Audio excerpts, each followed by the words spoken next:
This is the Louie T Network.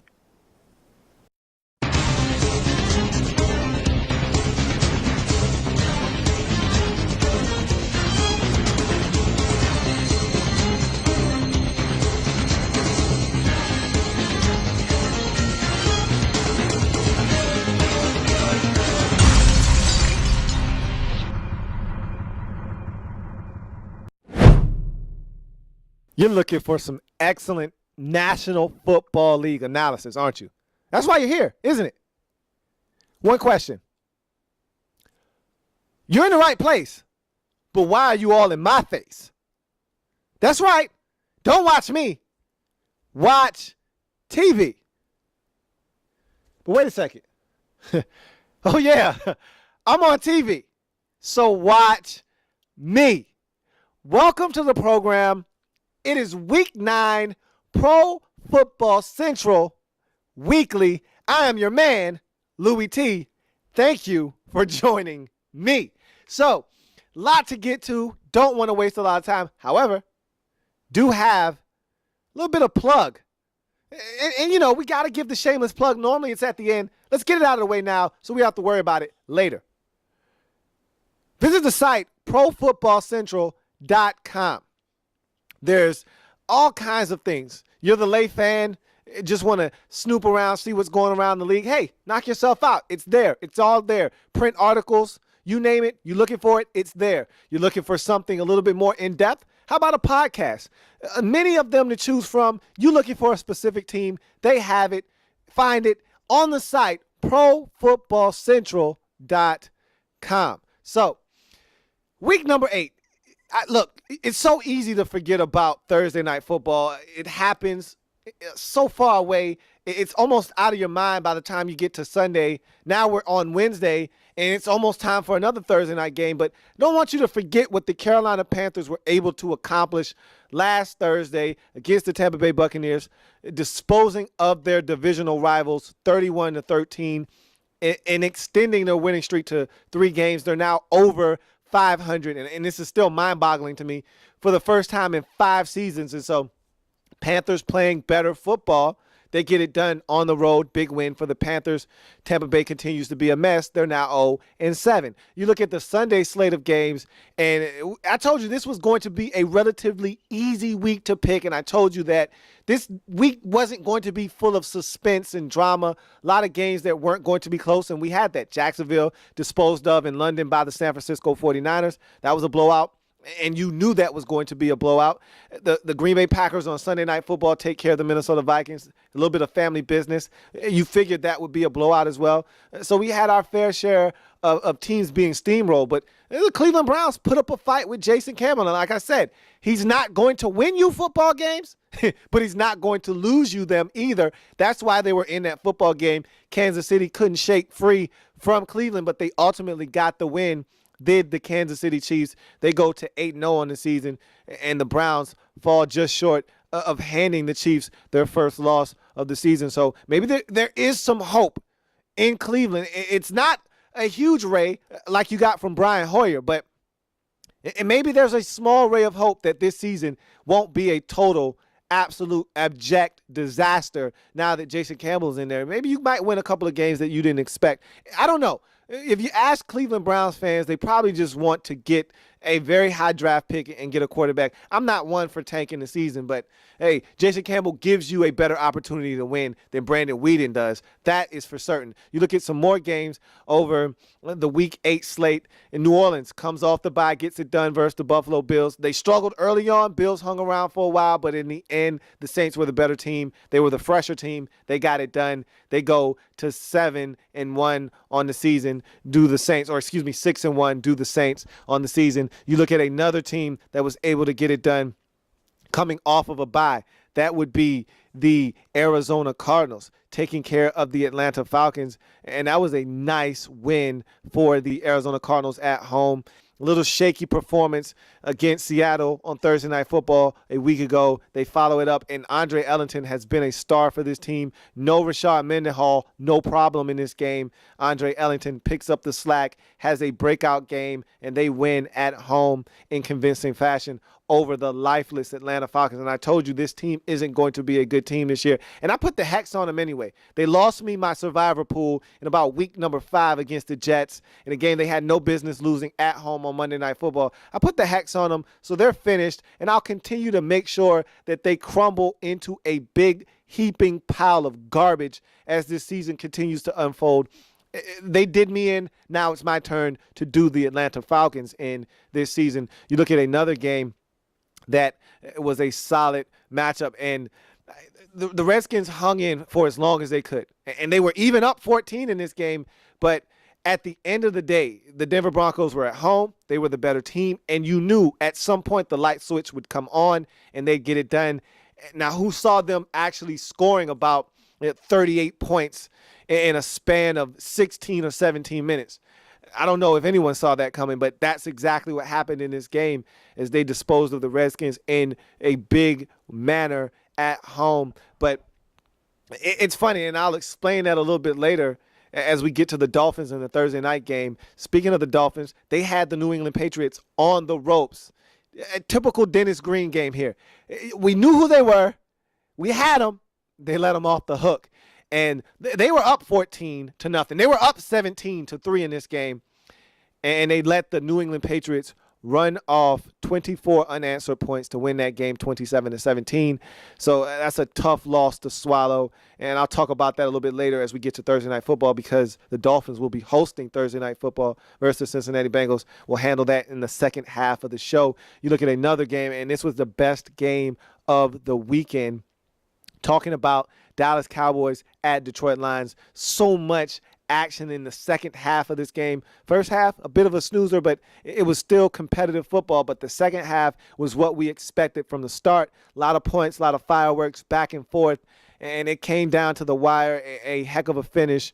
Lions get it done in comeback fashion, 31-30 to beat the Dallas Cowboys at home. Lions go to 5-3 on the season. Cowboys drop to 4-4. Big win for the Lions at home. So the NFC East is looking like 9-7 is probably going to win this division. This is a really bad division. Speaking of that division, Giants at Philadelphia. Vic goes down in this game. Heard a pop in his hamstring, wasn't able to finish. Matt Barkley enters the game and continues to turn the football over. Picks right up where he left off at against the Cowboys the week prior, turns it over. They lose the football game. Giants only able to muster 5 field goals, but it was more than enough to beat the Philadelphia Eagles. The 10th consecutive loss for the Eagles at the Link. That is disgusting on so many different levels. They can't win a home game. And they drop to 3-5 on the season. Giants get their second consecutive win after starting the season 0-6. This is still a bad Giants football team, but they've managed to win 2 consecutive games. And don't look now, they're right in the thick of things in the NFC East. Wow, is that division bad or what? You look at the Pittsburgh Steelers. They went out to the Bay, took on the Oakland Raiders, and they had every opportunity to win that football game, simply could not get it done. They lose. Raiders get a 93-yard touchdown run on the first play of the game from Terrell Pryor. He did turn it over a couple of times in this game, but they did more than enough. That Raiders defense, and my man Andre Rios, AR, he said, hey, don't sleep on that Raiders defense. They're very underrated. And I could do nothing but agree with AR when he told me that, when he sent me the message and said, hey, this Raiders defense is underrated, because I picked the Steelers to win last week. And he said, hey, don't sleep on this Raiders defense. Very underrated. Well, you saw exactly what AR was talking about when he made that statement. They forced the issue. They forced turnovers. They got to Ben Roethlisberger. They made him uncomfortable. They did everything that they could to win this game. They did everything that they could to lose this game. But in the end, the Steelers wanted to lose more than the Raiders wanted to. And so the Raiders get this victory 21-18. Now they're 3-4, and they've got hope. They've got a small ray of hope in the AFC. It's wide open for that final wild card position in the AFC. It's anybody's ball game, and at 3-4, the Raiders are right in the hunt. A lot of football left to be played, but that was a big win. 2-4 teams coming into that game. The loser of that game was probably going to be finished. The winner was going to keep their, I won't say their hopes for the playoff alive. Again, a lot of season left to be played, but they were going to be moving in the right direction with the right amount of momentum to power forward and try to get something done here in the near future. So big win for the Raiders at home versus the Pittsburgh Steelers. So that's basically the wrap up of week number 8 in a nutshell. Again, not a lot happened. The Seattle Seahawks took on the St. Louis Rams in a NFC West showdown, and no Sam Bradford. You were expecting, at least I was, I can't speak for anyone else, expecting the Seattle Seahawks to absolutely go and destroy and dismantle this St. Louis football team at home. I was pleasantly surprised to see this defense step up, and they did the same thing. They have the blueprint for beating the Seattle Seahawks. And the Seahawks helped them out by not running the football, but they didn't have the ball a lot because the Rams were able to put pressure on Russell Wilson. Easier said than done. This is a slippery guy that escapes the pocket, is extremely fast and quick, hard to bring down, but the Rams have the athleticism, and really it was a one-man wrecking crew with all the attention being paid to Robert Quinn and the sack performance that he put up in the first half. It just opened the door for a guy like Chris Long on the other side to not be commanding as much attention. And again, Seahawks have 2 backup tackles. They paid for it in this game, but they were able to get the win when it was all said and done. They put together a goal line stand at the end of the game to preserve a 14-9 victory. Big win for the Seahawks. As you don't want to go on the road and lose to a team like the St. Louis Rams without their starting quarterback.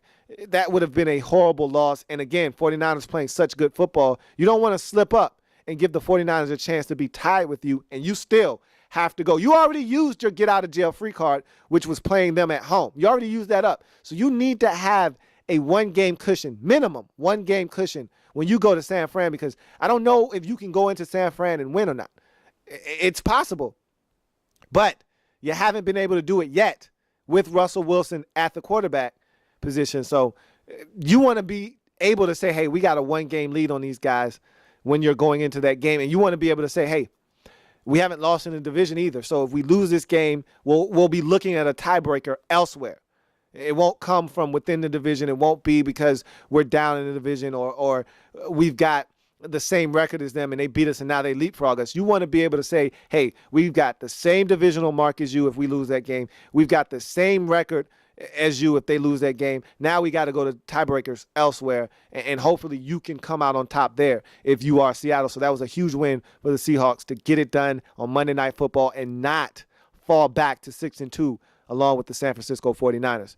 Tough loss for the St. Louis Rams as they drop to 3-5 on the season. Without Sam Bradford, looks like it's going to be a long uphill climb for the St. Louis Rams. So that's the first half of the show. Wrapping up week number 8 in the National Football League. We'll take a quick break, come right back, and then we'll get into Thursday Night Football as we start to move forward to week number 9 in the National Football League. This isn't your average tequila. Distilled 5 times, bottled in pure crystal, and wrapped in satin. This is an experience of luxury for people who appreciate the finer things in life. Bonita Tequila is elegant, sophisticated, luxurious, worldly, refined, and beyond perfection. This is the exclusive drink of the modern sophisticated. Try Bonita Tequila, the ultimate tequila experience. So now you look at Thursday Night Football. Cincinnati Bengals traveling out to Sun Life Stadium to take on the Miami Dolphins.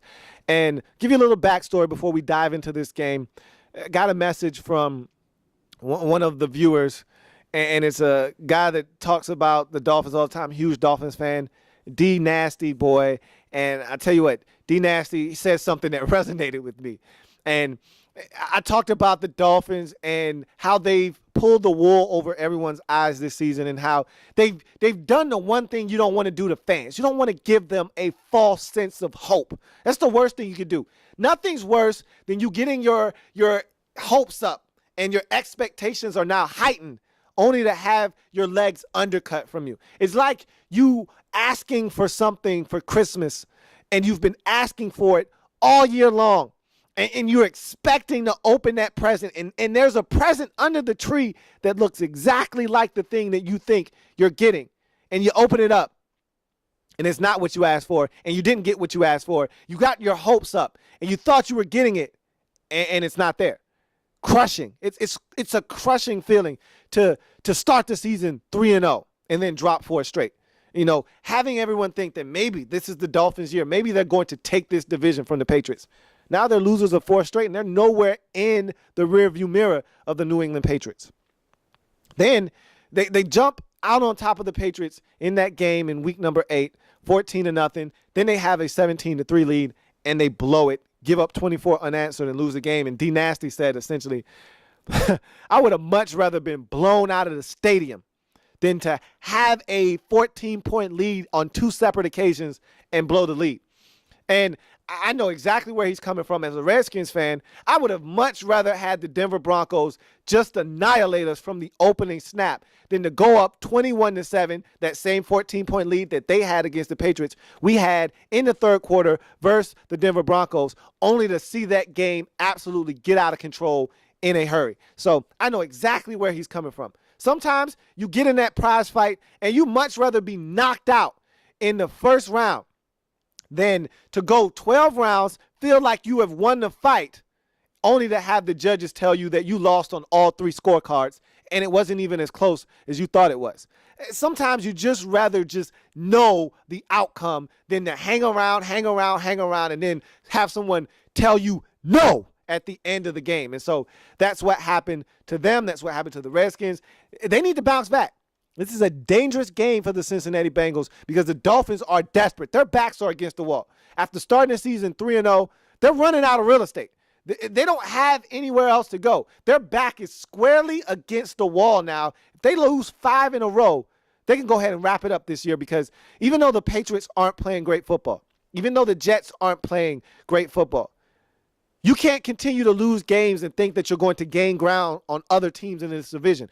Even though the Patriots aren't, mollywopping teams like we're used to seeing them do, even though the Patriots aren't in sync, the Patriots are still 6-2. So you don't want to continue to lose and dig yourself a hole that you can't get up out of because this Patriots team, even though they're not playing up to the standard that we're used to, they're still winning football games. So at some point, you've got to snap out of this if you're the Dolphins. What better stage than Thursday Night Football at home? Everyone's watching. It's your stage. You're front and center. The Cincinnati Bengals are a 6-2 football team, and they're damn good. And what better way to snap out of this rut than to beat a team that I felt like jump-started your season last year?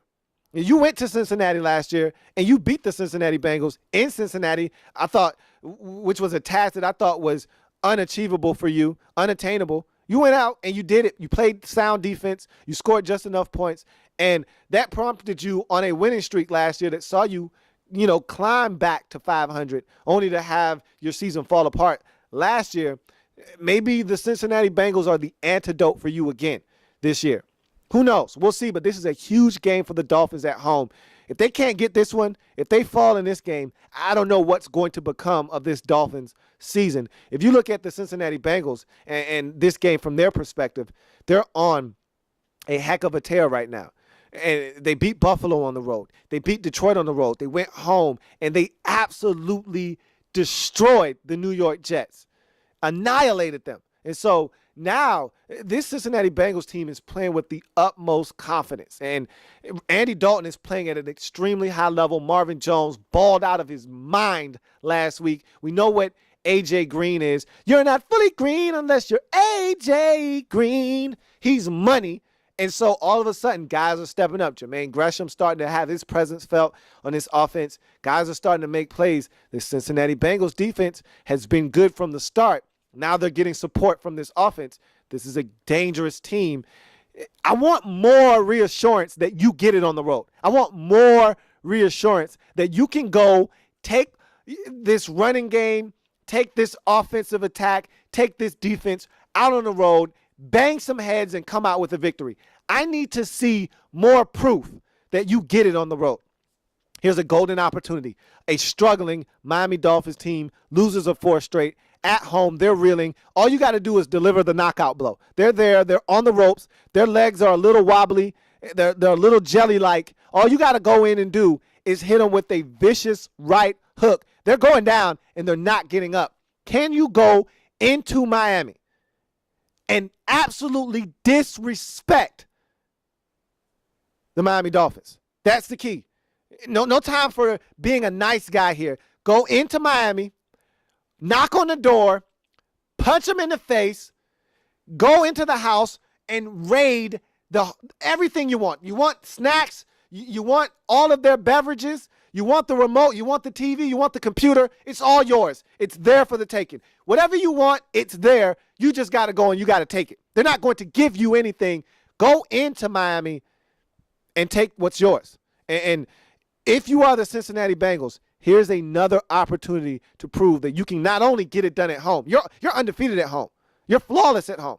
But that you can get it done on the road as well. Should be a great football game. Two teams that want this win. I think the Dolphins need it. The Cincinnati Bengals want it. Let's see if the need beats out the want in this football game. Should be an entertaining contest. That is for certain. You've got a little bit of space left. Time for a little mental snack. Mental snack for today. Couple of things around the National Football League to clean up. A couple of QB situations.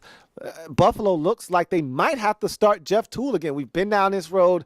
You don't want to go back there. You got to hope that Mr. Lewis, Thad Lewis, can play in this game. He's been banged up. He's been battling injuries ever since he's entered the lineup. He might not be able to go. E.J. Manuel still not ready to come back yet. So this could be very ugly for you because this is a winnable game at home if you're Buffalo. And sure, it's a team that is a tough group in Kansas City, but the Chiefs don't score a lot of points. And even though they're 8-0, you've got an opportunity. You play inspired football at home. Maybe Kiko Alonso can pick off Alex Smith a couple of times. Your defense can get involved, give your offense some short fields, and you can win this game. But if Jeff Toole looks anything like he did against Cleveland, it's not happening. Let's hope that Thad Lewis can give it a go, but Buffalo thinks that they might have to start Jeff Toole in this football game. Vikings aren't announcing their starter for week number 9 against the Cowboys. I really don't understand the logic here. Maybe they think they're making the Cowboys prepare for multiple quarterbacks. Guess what? The Cowboys don't care. All of your quarterbacks stink right now, whether it's Castle, whether it's Ponder. Josh Freeman, to me, is the wild card because he has the potential to do some things that those other quarterbacks can't do. But the way he looked on Monday night in week number 7 against the Giants on national television says to me that he is nowhere near ready to lead this team. So it really doesn't matter who you trot out at quarterback. Pick one, put him on the field, and get your 7th loss of the season and move on. It really don't need you holding up people's sheets for the week. They need to know if you're going to lose by 17 or if you're going to lose by 10. And we'd appreciate it if you give us a quarterback so we know what the spread is supposed to look like in Dallas. So another quarterback situation. Case Keenum is getting the nod in Houston this week versus the Indianapolis Colts on Sunday Night Football. Huge stage for Case Keenum. This is what he's dreamed of. He's a Houston product. Played at U of H, and now he's going to get an opportunity to play on the big stage on Sunday Night Football versus the best team in his division in the Indianapolis Colts.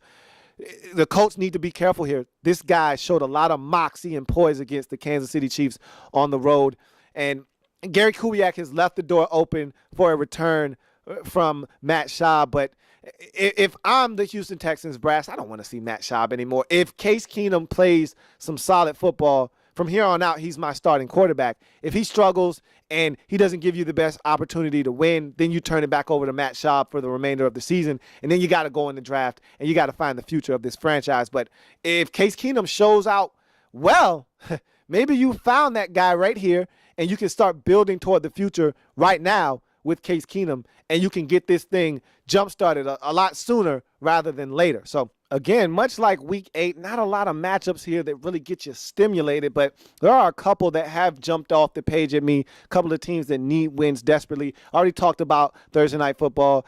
Dolphins need that one in the worst way. Redskins at home versus the Chargers. Chargers coming off of their bye week.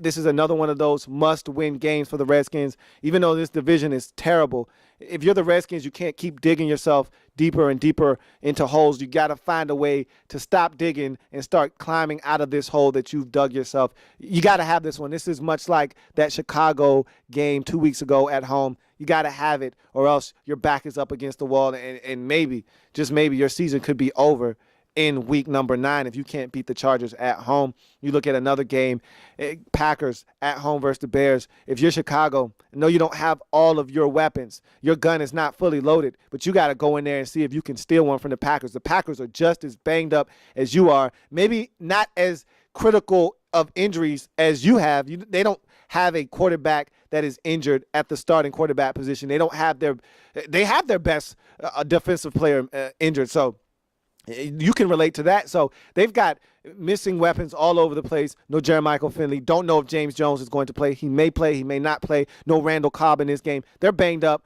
along that receiving corps in Green Bay. You've got an opportunity to go in there and find a way to win with a veteran backup in Josh McCown. Let's see if you can get it done. That's a big matchup on Monday Night Football.